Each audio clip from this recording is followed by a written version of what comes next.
In ancient Rome, to rise to the highest seat of power was nearly impossible for anyone outside of the ruling elite. Yet, against all odds, a man from a modest family, a man of Berber descent from North Africa, would do just that. His name was Marcus Opelius Macrinus, and he climbed to heights most could only dream of, only to face betrayal, defeat, and erasure. Who was this man, and why did Rome try to wipe his memory from history? Join us as we uncover the riveting story of Rome's first non-senatorial emperor, Marcus Opelius Macrinus. Chapter 1: Humble Beginnings in Mauritania. Born around 165 AD, Macrinus came from Caesarea, a city in the Roman province of Mauritania Caesariensis. He wasn't born into wealth, power, or the noble senatorial class. In fact, he was of Berber descent, a heritage that set him apart from Rome's elite. His family was Equestrian, a class respected but certainly not expected to produce emperors. From a young age, Macrinus was driven. He excelled in his studies, particularly in law, and by early adulthood, his sharp mind and work ethic made him a well-known and respected lawyer. But this was just the beginning. Macrinus wasn't content to remain an advocate. He wanted more, and in time, he would find himself on a path that would bring him face to face with the emperor. Chapter 2: Rise to Power under Caracalla. Under Emperor Septimius Severus, Macrinus rose through the ranks of Rome's complex bureaucracy. But after Severus' death, Caracalla, his notorious son, took the throne, and Rome was soon governed by one of the most ruthless emperors in its history. Macrinus found himself appointed as prefect of the Praetorian Guard, a position of immense power, but also immense risk. Caracalla was a complex and violent ruler, driven by a desire to expand Rome's territories and an unwavering demand for loyalty.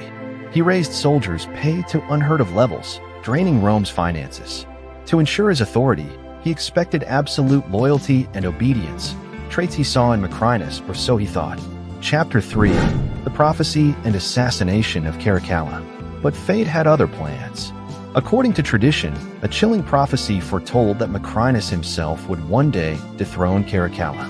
In an empire where omens were taken seriously, such a prediction could seal a man's fate. Macrinus understood the danger.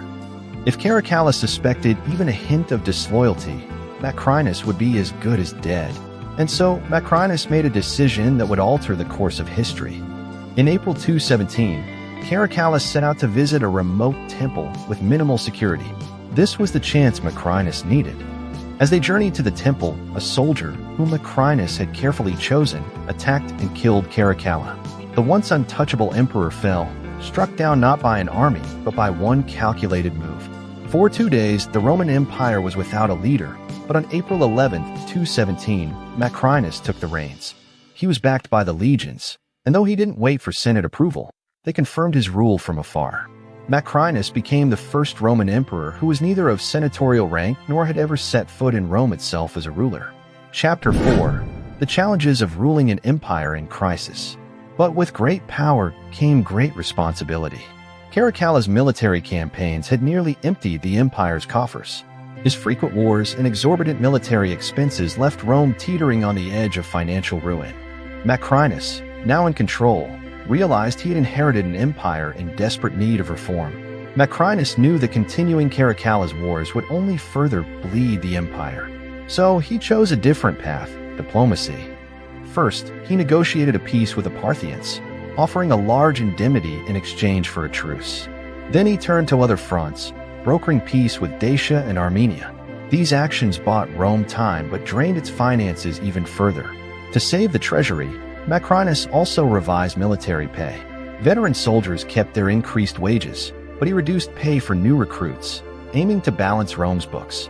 But this move backfired. Rome's military wasn't just a fighting force, it was a political one. And a discontented army meant instability, the last thing Macrinus needed. Chapter 5: Julia Misa and the Rise of Elagabalus. In the background, Macrinus faced a formidable opponent. Julia Misa, sister of the late Julia Domna, saw her chance to restore her family's influence. She began spreading rumors, telling soldiers that her grandson, the teenage priest Elagabalus, was the secret son of Caracalla, a rightful heir. Elagabalus, then just 14, was chief priest of the sun god Elgabal. He was charismatic, and Julia Misa seized on his connection to Caracalla, rallying the Legio III Gallica in his favor. Soon, in 218 AD, This legion is declared Elagabalus Emperor. Julia Maece's rebellion had begun. Chapter 6: The Battle of Antioch and the Fall of Macrinus. With a rebellion in full force, Macrinus had little choice but to meet the challenge head-on. The two forces clashed at the Battle of Antioch on June 8, 218 AD. The fighting was intense, and the stakes couldn't be higher. Yet as the battle raged, Macrinus made a fatal choice. He abandoned his troops, fleeing the battlefield in an attempt to escape. With their leader gone, Macrinus's forces crumbled.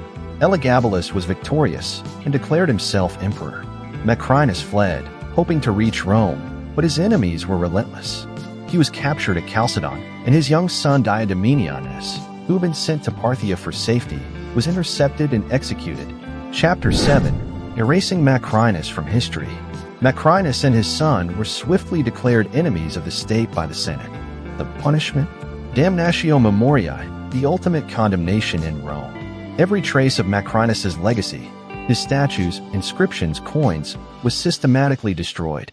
His name was stricken from records as if he had never existed. It was one of the earliest recorded cases of damnatio memoriae in Roman history. The empire that had once hailed him as emperor now sought to erase him completely.